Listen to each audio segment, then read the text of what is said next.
శ్రోతలకు స్వాగతం. ఈరోజు వినిపించబోతున్న కథ కాకులు. రచన వేదుల శకుంతల గారు. వరండాలో చివరగా ఓ చిన్న స్టూల్ మీద కూర్చుని ఉందామె. భుజాల నిండుగా కొంగు బిగించుకున్న, మనసు నిండా కొండంత దిగులు, కళ్ళ నిండా గుబులు నింపుకుని నిమిష నిమిషానికి సన్నగా నిట్టూరుస్తూ నుదుట పేర్కొంటున్న చిరు చెమటల్ని కొంగుతో తుడుచుకుంటోంది. ఆ వీధిలో రోడ్డు కవతల సగం ఎండి కొమ్మలు నరికిన తుమ్మ చెట్టు మీద కొన్ని కాకులు అదే పనిగా అరుస్తున్నాయి. కొన్ని రెక్కలు విప్పుకొని టపటపా కొట్టుకుంటుంటే మరికొన్ని కిందికి పైకి ఎగురుతూ శృతి కలుపుతున్నాయి. పావుగంట క్రితం ఓ కాకి 2 సార్లు అరిచింది. 5 నిమిషాల తర్వాత మరో 4 కాకులు గబగబా వచ్చి టెలిగ్రాఫ్ తీగ మీద వాలాయి. సరిగ్గా మరో 5-6 నిమిషాల్లో అరడజను కాకులు తుమ్మ చెట్టు కొమ్మల్లో దూరి గొంతు కలిపాయి. ఇప్పుడు అవన్నీ మూకుమ్మడిగా గోల చేస్తున్నాయి. వాటన్నింటి చూపు చెట్టు కింద ఉన్న చెత్త కుండీ పక్కన ఓ చచ్చి పడున్నట్టున్న పదార్థం మీదే ఉంది. నిర్మానుష్యంగా నిశ్శబ్దంగా ఉన్న ఆ వీధిలో ఆ కాకుల గోల తప్ప మరేమీ వినిపించటం లేదు. వరండాలోని ఆమె తల తిప్పి అటు చూసింది. ఆమె కూర్చున్న వరండా నుంచి కొద్దిగా పక్కన ఉన్న ఆ తుమ్మ చెట్టు మీద కాకులు మరింతగా రెచ్చిపోతున్నాయి. విసుగ్గా భరించలేనట్టుగా కళ్ళు మూసుకుని మళ్ళీ తెరిచింది. అప్పుడు 2:15 కావస్తోంది సమయం. సరిగ్గా అప్పుడే లోపల గుమ్మంలో నుంచి ఓ తల బయటికి చూసి మళ్ళీ లోపలికి తప్పుకుంది. ఆ తల తాలూకు 2 కళ్ళు ఆమెని సూటిగా చూశాయి. ఆమె చిన్నగా నిశ్వసించుకుంది. వాచి చూసుకుంది. అప్పుడే తనొచ్చి అరగంట దాటింది. ఈ అరగంటలో తన అనుభవాన్ని గుర్తు చేసుకుంది. బస్సు దిగి అడ్రస్ చూసుకుంటూ 2 మెయిన్ బజార్లు, 4-5 చిన్న సందులు దాటి ఆ వీధిలోకి వచ్చి గేటు తీసుకుని లోపలికొచ్చింది. లోపల నుండి ఓ పెద్ద మనిషి వరండాలోకి వచ్చి ఎవరు కావాలి అని అడిగాడు. తను చెప్పింది, రఘుప్రసాద్ గారు ఉండేది ఇక్కడేనా? వారి కోసం హైదరాబాద్ నుండి వచ్చాను. ఆ పెద్ద మనిషి పైనుంచి కిందికి, కింది నుంచి పైకి చూసి కనుబొమ్మలు పైకి లేపి, ఓహో అలాగా, వాడితో ఏమిటి పని అని అడిగాడు. తను వెంటనే చెప్పలేకపోయింది. అయినా రఘుతో తప్ప తనకి ఎవరితోటి పరిచయం లేదు. కొత్త వ్యక్తులతో తన వ్యక్తిగత విషయం ఎలా చెప్పగలదు? సిగ్గుగా బిడియంగా అనిపించింది. వారు లేరా అన్నది. ఏం, వాడితో కాని చెప్పకూడందా? నేను వాడి మేనమామని, పర్వాలేదు చెప్పొచ్చును అన్నాడా పెద్ద మనిషి. ఆ మాట తీరులో వినిపించిన వ్యంగ్యం, హేళన తనకి చురుక్కుమంది. మనస్సు గాయపడింది. గిర్రున వెనక్కి తిరిగి వెళ్ళిపోదామనుకుంది. కానీ అతి కష్టం మీద నిగ్రహించుకొని తన అవసరాన్ని గుర్తు చేసుకుని చిన్న నవ్వు నవ్వి, ఇంతకీ వారింట్లో లేరా? మీరు మేనమామగారా? నమస్కారం. 2 చేతులు జోడించింది. ప్రతి నమస్కారం చెప్పలేదు సరికదా, విసురుగా ఇంట్లోకి వెళ్ళిపోయారు. ఏం చెయ్యాలో తోచక 2 నిమిషాలు తటస్థంగా నిలబడిపోయింది తను. అప్పుడు లోపల నుంచి ఓ అమ్మాయి, సరిగ్గా తన వయసుదే, అంటే 20-25 సంవత్సరాల మధ్యలో ఉన్న అమ్మాయి బయటకొచ్చింది. ఎవరండి? ఎవరు కావాలి? నేను హైదరాబాద్ నుంచి వచ్చానమ్మా. రఘుప్రసాద్ ఉన్నారా? వారితో మాట్లాడాలి. మా అన్నయ్యతో మీకేం పనండి అని నిలదీసింది. అంటే రఘు గారి చెల్లెలా మీరు? నమస్కారం. నమస్కారం. అవును, రఘు మా అన్నయ్యే. హైదరాబాద్ నుంచి మా అన్నయ్య కోసం వచ్చారా? ఎందుకు? వాడెలా తెలుసు? ఆ అమ్మాయి కళ్ళల్లో ఆశ్చర్యమో అనుమానమో తెలియని భావం తొంగి చూసింది. తను మళ్ళీ చిన్నగా నవ్వి, మీ అన్నయ్య మా ఆఫీస్లోనే పనిచేసేవారు. మాకు బాగా ఫ్రెండు. వారితో కొద్దిగా పనుండి వచ్చాను. ఇంట్లో లేరా అన్నది తను. అదే, ఏం పను చెప్పండి, వాడొచ్చాక చెప్తాను. ఊళ్ళో లేరు. అయ్యో, ఊళ్ళోనే లేరా? ఏ ఊరు వెళ్ళారు? ఎప్పుడొస్తారు? తన ఆ క్షణంలో హతాశురాలైంది. ఆ అమ్మాయి అదోలా చూసి, ఇంట్లో అడిగి చెప్తాను అంటూ గిర్రున ఇంట్లోకి వెళ్ళిపోయింది. 10 నిమిషాల తర్వాత బయటికొచ్చింది. ఇంతసేపు తను వరండా మెట్ల మీదే నిలబడిపోయింది. మా అన్నయ్య ఈ 2 గంటల ట్రైన్లో వస్తాట, మరి ఉంటారా? ఉంటాను అని తను అన్నాక అక్కడ కూర్చోండి అంటూ ఇదిగో ఈ స్టూలు చూపించి లోపలికి వెళ్ళిపోయింది. తను అదే మహభాగ్యంగా భావించి కూర్చుండిపోయింది. మనసంతా చికాకుగా ఉంది. బ్రతుకంతా శూన్యంగా కనిపిస్తోంది. తనకి ఉద్యోగం ఉంది. తన కాళ్ల మీద తను బ్రతకగల ధైర్యం ఉంది. పరువుగా మర్యాదగా జీవించాలనే ఆకాంక్ష ఉంది. ఎప్పటికీ తనలోని సంస్కారం నిలబెట్టుకోవాలనే తపన ఉంది. నీతికి నిజాయితీకి కట్టుబడి ఉండాలన్న తలంపు ఉంది. గొప్ప గొప్ప పనులేమీ చేయలేకపోయినా కనీసం మనిషి స్థాయి నుంచి దిగజారిపోకూడదు అన్న మంచి మనసుంది. కానీ ఏం లాభం? సమస్యల సుడిలో చిక్కుకుంది. తను ఆ ముడి జాగ్రత్తగా విప్పుకోకపోతే తను అగాధంలో పడిపోతుంది. అందుకే ఆలస్యం చేయకుండా ఇలా రఘుని వెతుక్కుంటూ వచ్చింది. స్వయంగా రఘుతో మాట్లాడాలి, కానీ తనకి పరిచయం లేని అతని కుటుంబీకులతో ఏమని చెప్తుంది? అయినా వీళ్ల ధోరణి చూస్తే ఏమిటో బాధగా ఉంది. తనిక్కడ కూర్చున్న ఈ అరగంట సేపట్లో ఎదురుగా వచ్చి ఎవరూ పలకరించలేదు సరికదా. బయటికి వెళ్తూ ఒకసారి, లోపలికి పోతూ ఒకసారి, తల మాత్రం బయటకు పెట్టి ఒకసారి చూస్తున్నారు. నోరు విడిచి మంచినీళ్లు కావాలని తను అడిగేదాకా కనీసపు మర్యాద కూడా చేయలేదు. గ్లాసుడు నీళ్లు తాగాక పర్వాలేదు, చల్లగానే ఉన్నాయి అనుకుంది. అవి తాగి అప్పుడే చాలాసేపైంది. మళ్ళీ దాహం వేస్తున్నా అడిగే ధైర్యం లేక గుటకలు మింగుతూ రఘు కోసం ఎదురు చూస్తూ కూర్చుంది. ఈ అరగంట నుంచి ఇంటి లోపల చాలా ఫార్సులు జరుగుతున్నాయి. ఆ ఇంటి పెద్దావిడైన రఘు తల్లి కళ్ళనీళ్లు కారుస్తూ సన్నసన్నగా గొణుక్కుంటోంది. పెద్ద కొడుకు ఇంటిని ఆదుకోవాల్సిన వాడు ఇలా తన దారి తను చూసుకుంటే మా గతేం కాను? ఇలా కొంప ముంచుతాడనుకోలేదు. నేను ఇప్పుడేం చెయ్యను?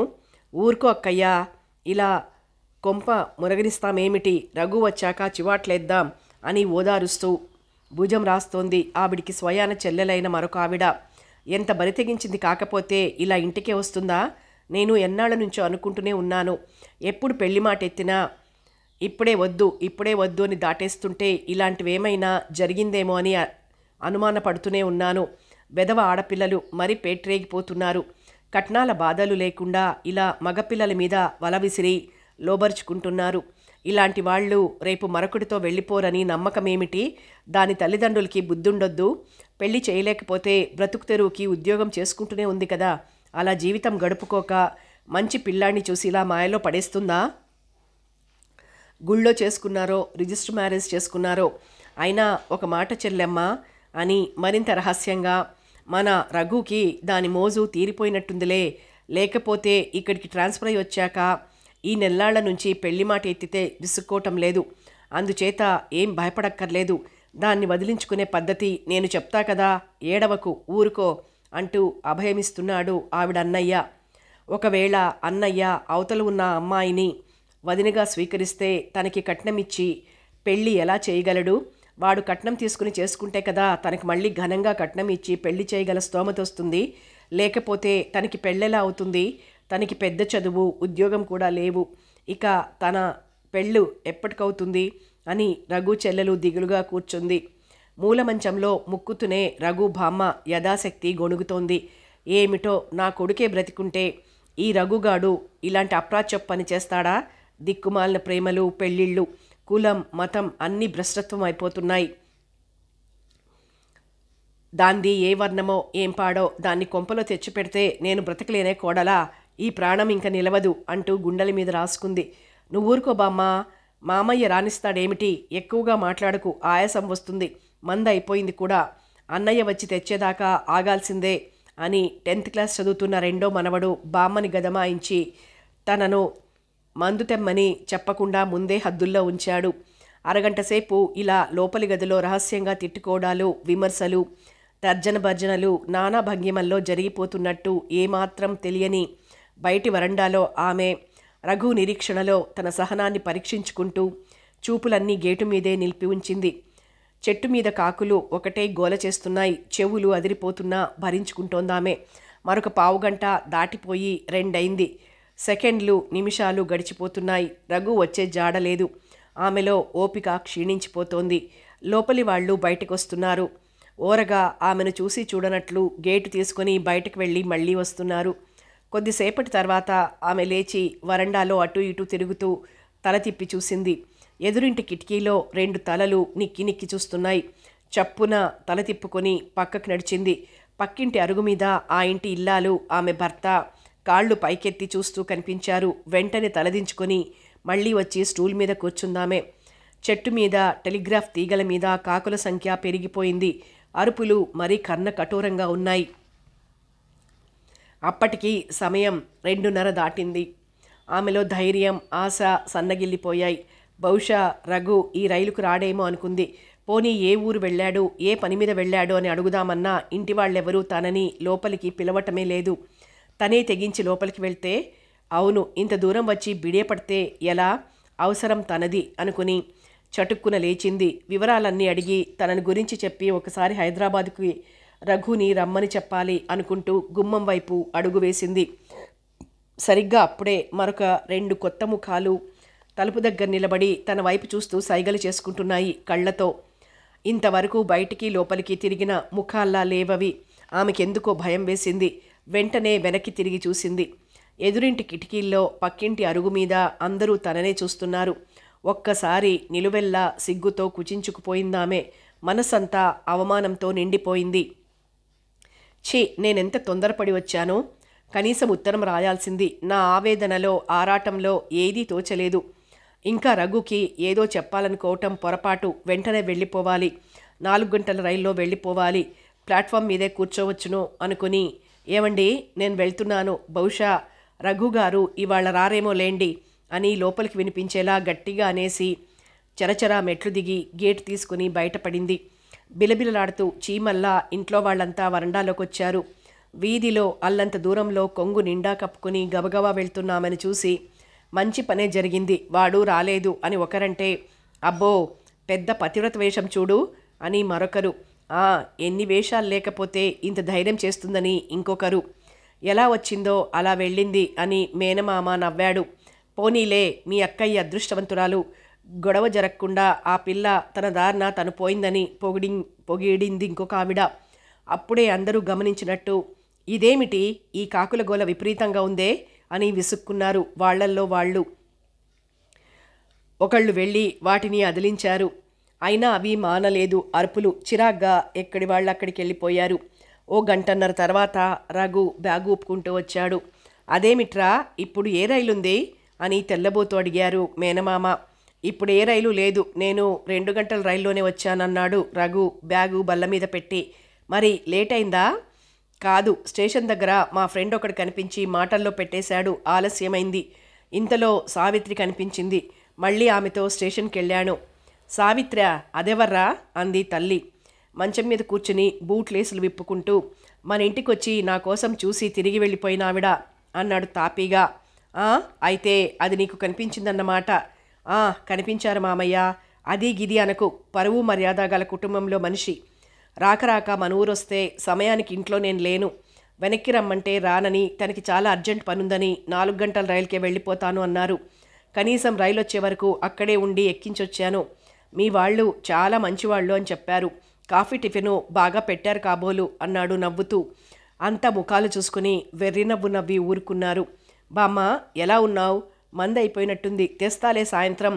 నేను వెళ్ళిన పని సక్సెస్ అయింది మామయ్య. ఆఫీసర్ ఓకే చేశాడు. త్వరగా ప్రమోషన్ వస్తుంది. ఇక పెళ్లి ప్రయత్నాలు మొదలెట్టండి అని బూట్లు మంచం కిందికి తోసేసి లేవబోయాడు. ఒరే రఘు, ఇంతకీ ఆ సావిత్రి ఎవర్రా అని చేపట్టుకుని ఆపింది బామ్మ. ఆవిడ మా ఆఫీస్లో పనిచేసేవారు. ఇప్పుడు అక్కడే ఉన్నారనుకో. పాపం, మంచి సంబంధం అని చెప్పి తల్లిదండ్రులు పెళ్లి చేశారు. వాడు మా ఆఫీస్లో వాడే, కానీ వట్టి తిక్కవెదవ. చచ్చే అనుమానం. డబ్బు కావాలి కానీ పెళ్ళాం మగాళ్ళ మధ్య కూర్చోకూడదు, మాట్లాడకూడదు. ఎలాగా? ఉద్యోగం చేసే వీరు హద్దులు దాటకుండా వీలవుతుందా? పోనీ జాబ్ వదిలేస్తానన్నారు ఆవిడ. అబ్బో వద్దన్నాడు. పైగా తాగొచ్చి నానా బాధ పెడతాడు. ఆవిడికి ఎంత ఓర్పో, ఏదీ చెప్పరు. ఈ త్రాష్టుడే తాగిన మైకంలో ఉన్నప్పుడు తను చేసే ఘనకార్యాలన్నీ చెప్పేవాడు. ఇప్పుడు వెధవ ఎవరో అమ్మాయిని పట్టాడు, బాగా డబ్బుందట. అందుకని సావిత్రిని వదిలేయాలనుకుంటున్నాడు. పాపం, ఆవిడ తల్లిదండ్రులు ఈ మధ్యనే యాక్సిడెంట్లో పోయారు. అందుకని కష్టసుఖాలన్నీ మా కొలీగ్స్కే చెప్పుకుంటుంది. నన్ను అన్నయ్యలా చూస్తుంది. డైవోర్స్ తీసుకోను, నువ్వు వచ్చి ఆయనతో చెప్పు అని నాతో చెప్పడానికి ఈ ఊరొచ్చారట. పోనీ వదిలేయకూడదా ఆ విధవని అని నేను చెప్తే, మా పాపకి తండ్రి కావాలి, నాకు భర్త అక్కర్లేకపోయినా అన్నారు. అన్నట్టు వాళ్ళకి 2 ఏళ్ల పాప ఉందిలేండి. ఏమిటో పాపం, చాలా మంచి ఆవిడ, జాతకమే బాగులేదు. సరే, ఒకసారి హైదరాబాద్ వెళ్ళి రావాలి నేను అంటూ లేచి, మరి మామయ్య, నాకు ప్రమోషన్ ఖాయం. ఇన్నాళ్ళు అందుకే పెళ్ళి వాయిదా వేశాను. ఇంకా నా ఆలస్యం ఏం లేదు అనేసి సిగ్గుపడినట్టు నవ్వాడు రఘు. శుభం, అలాగే వెళ్ళి స్నానం చెయ్యి అన్నాడు మామయ్య.